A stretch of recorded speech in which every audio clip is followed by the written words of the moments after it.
If Gav had had any hopes of spiriting Zaxus and his companion up the castle without incidents, those hopes were quickly dashed.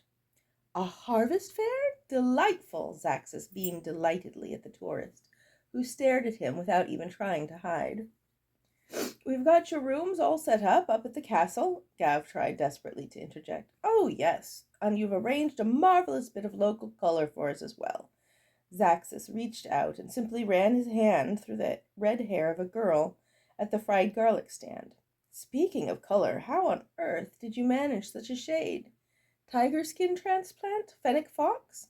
Oh, no, that's more of a sandy color, and such length, too.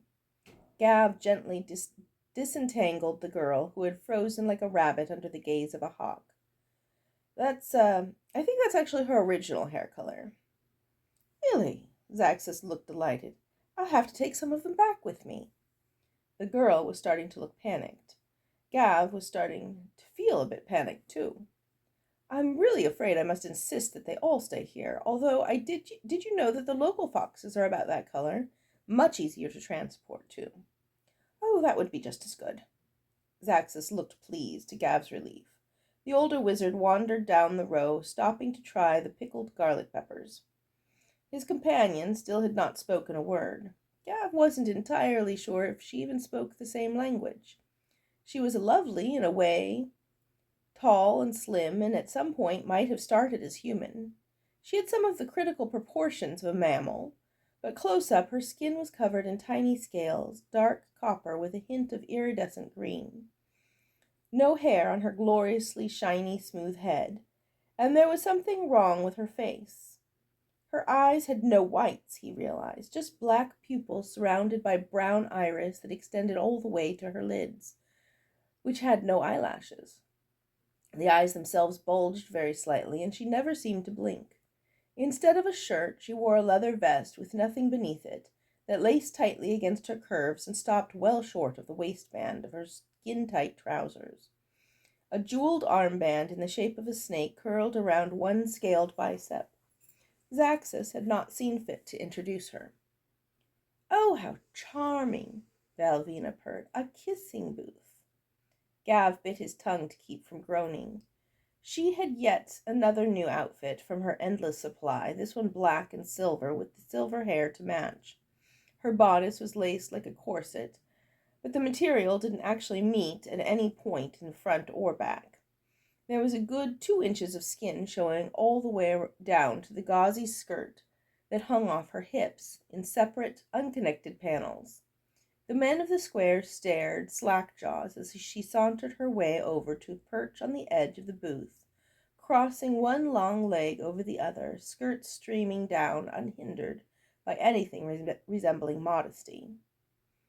Zaxus was earnestly explaining to the increasingly horrified dairymaid how splicing garlic so it would grow out of the cow's udder would skip the tiresome steps of the garlic cheese-making process. Zaxus's companion opened her mouth. Her tongue flicked out and out and out. It was at least 6 inches long, pink laced with green. It licked one of her eyeballs, caressing it from one corner to the other and leaving it shining with saliva, and then curled back into her mouth.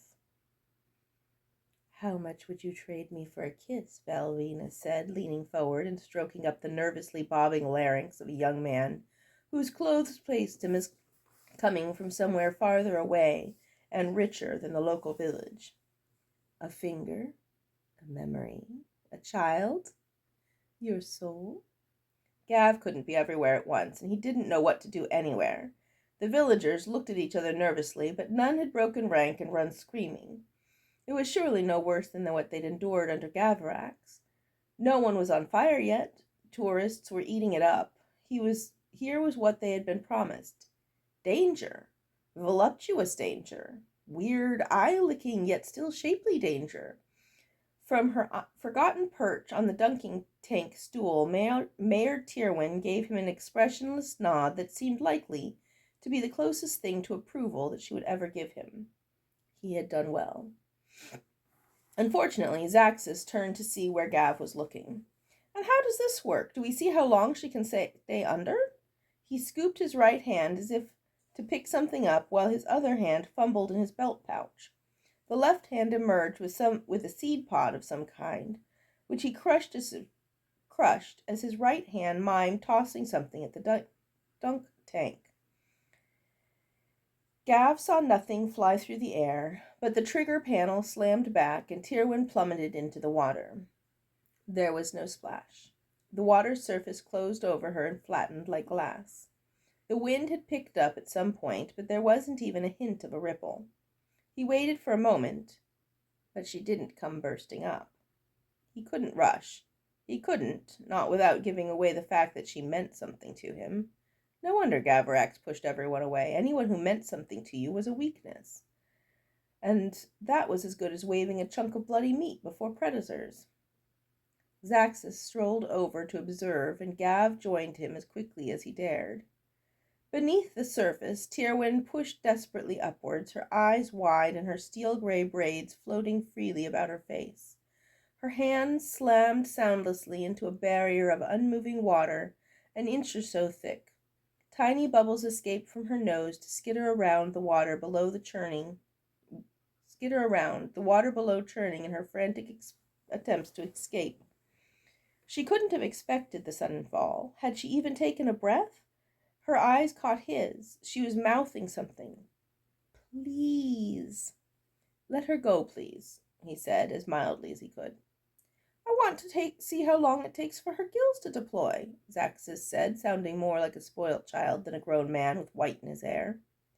"She doesn't have gills," he explained, trying not to feel defensive. Should he have given her gills? Was that what a conscientious mad wizard did for their favorite villagers? No gills? Then why put her in a water tank to begin with? Zaxus looked genuinely confused. "Zaxus," he rapped hard on the hardened water with a knuckle. "Let her out, please." "Oh, fine," Zaxus said, disgruntled at having his fun spoiled. He waved a hand, and suddenly the water's surface turned choppy. Tyrwin's hand flailed out, suddenly lacking resistance, and the top of her head pitched forward before she managed to correct and get her face out of the water.